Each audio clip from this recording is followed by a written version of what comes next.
What up, Rob? Welcome to episode 103 of Blunt Talk Sports Podcast. This episode is going to be called NFL Quick Takes. It's a theme I just started over a week ago exclusively to my Podbean subscribers. I love you guys for plugging in and watching the show and listening. I thank you. You can also, for those of you who didn't know, you can check the show out on YouTube, Patreon, Spotify, Substack, and as well as on Trovo. Getting into this episode, guys, this is one of my quicker episodes that I do. It's a strictly audio podcast that I do strictly just for you guys. Something quick, just to go over topics that I wasn't able to go over in previous episodes and things that I wasn't able to discuss or look over or just, get around to because it's a shitload of content.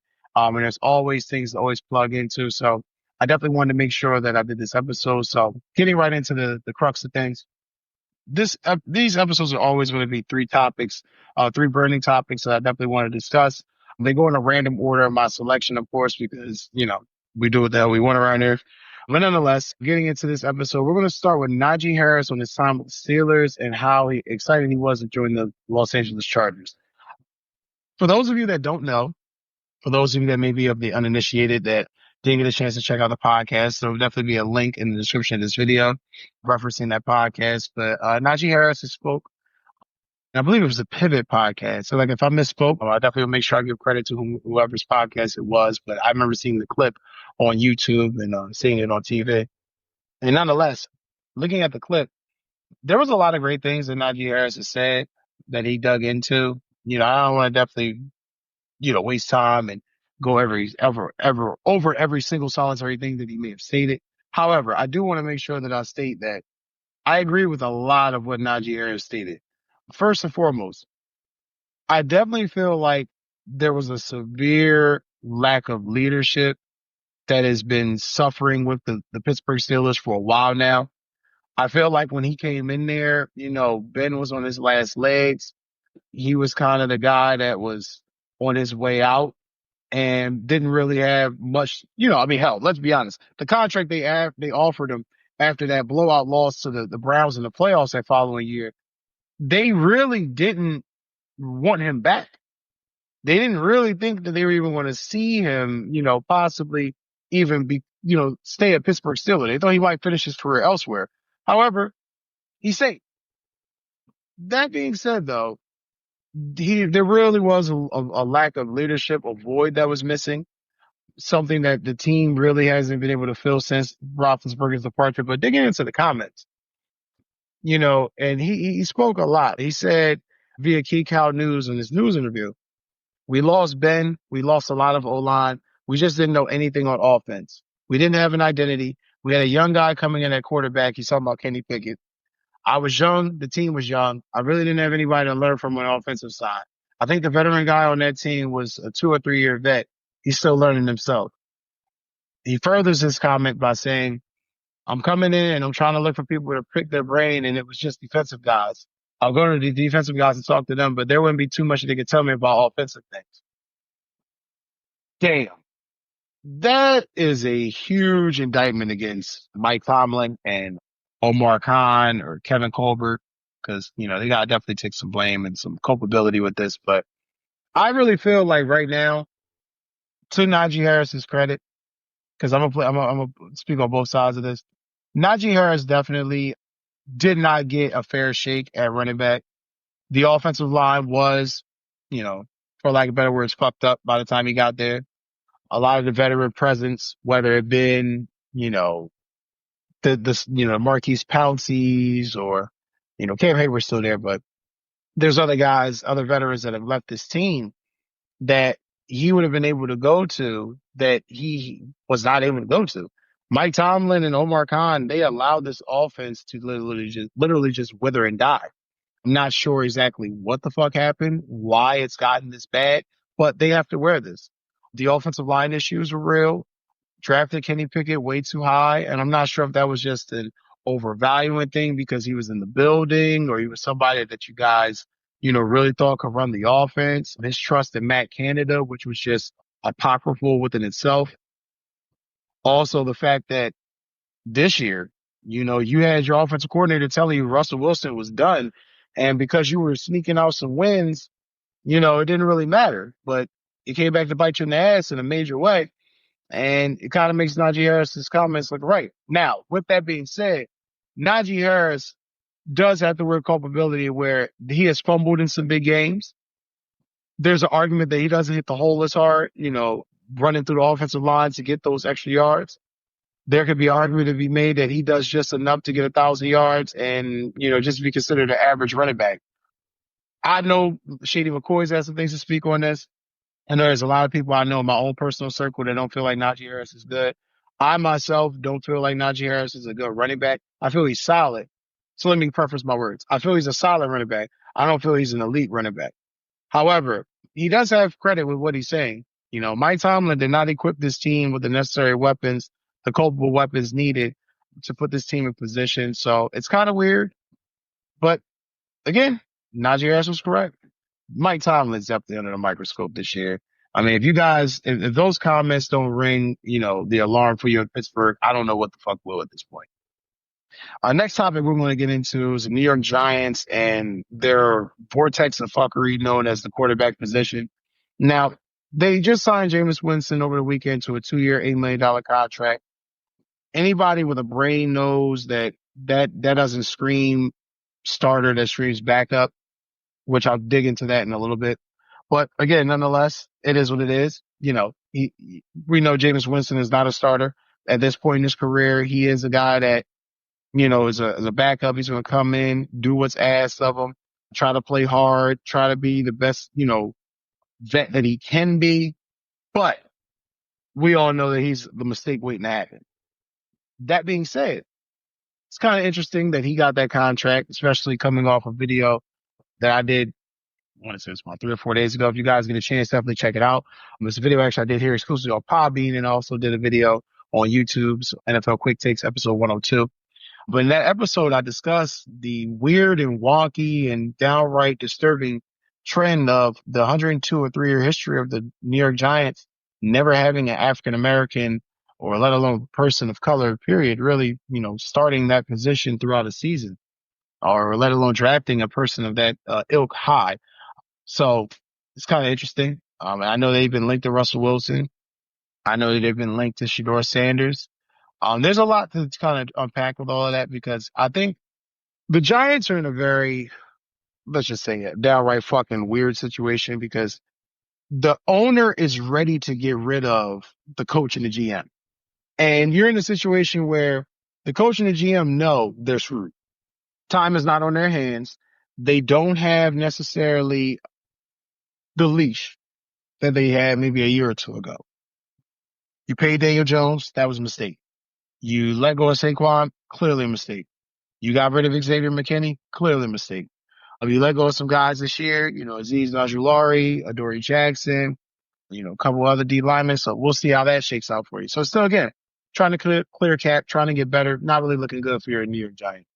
And if you're the front office, when you have your owner saying he's going to give you another year, but then he's telling you at the same time that he's running out of patience, or his patience is wearing thin, for lack of better words, not really a situation where you can really depend on a rookie.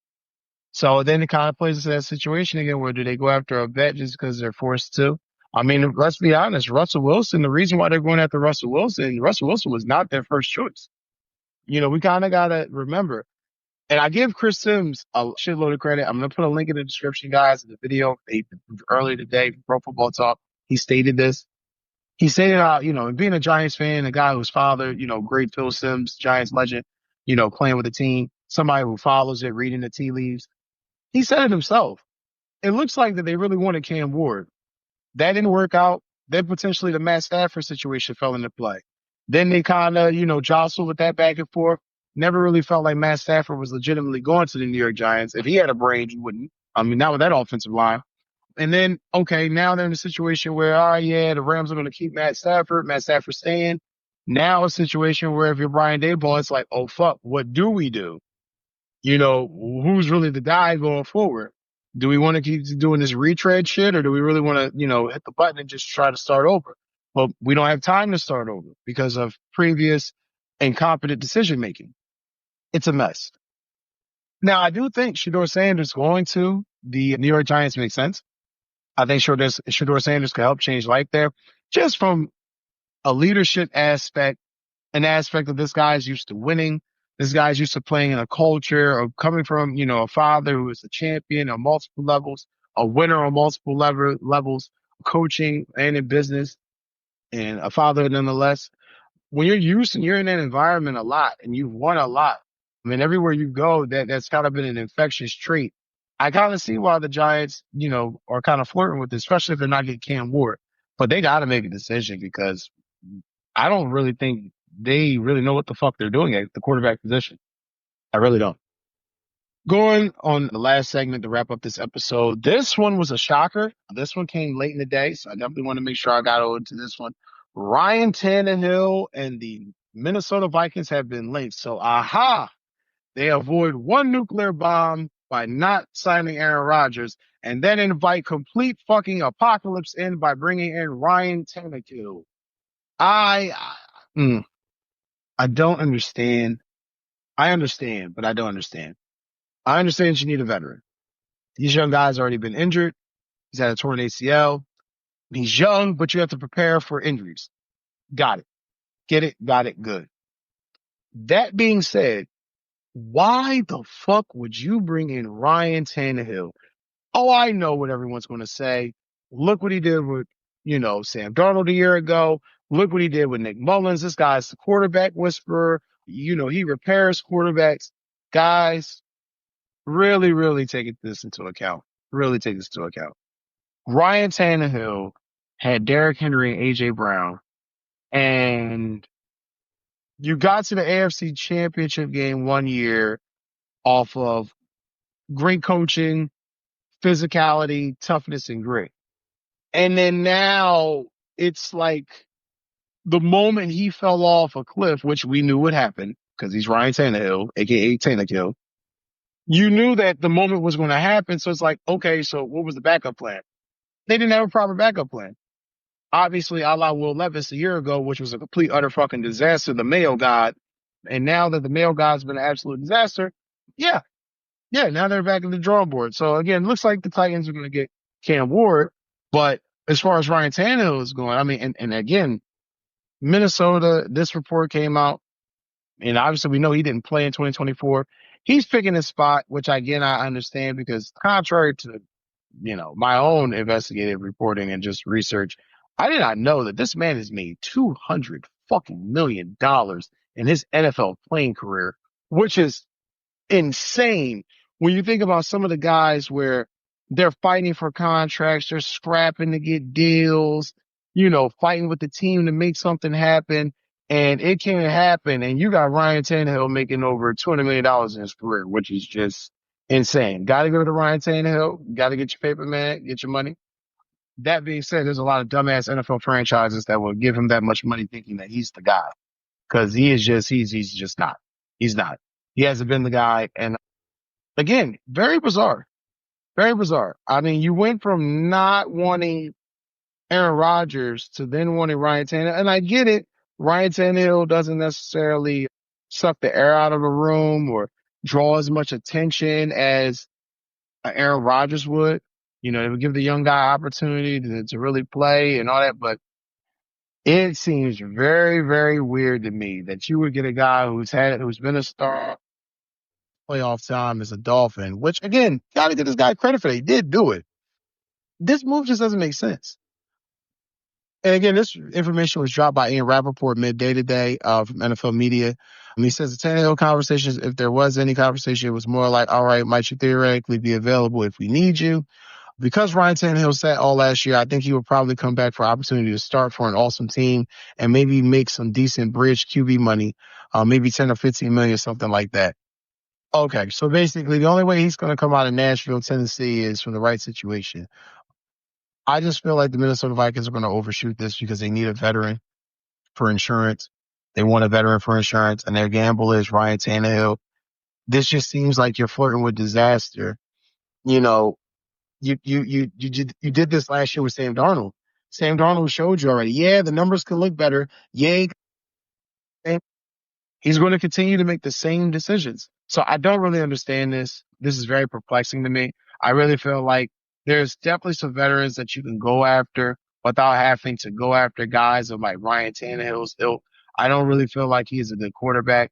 I haven't felt like he's been a good quarterback in years. So essentially, not shocked by any of this. I completely understand why they felt they need a backup, but I don't know, man.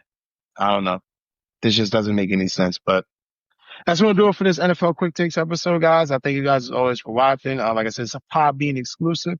Each week I'll be doing one of these and to make sure I bring some content to you. It's usually going to be dropping around 2, maybe 3 times a week, minimum 2. But as always, guys, like, share, and subscribe. Take care and enjoy the rest of your day.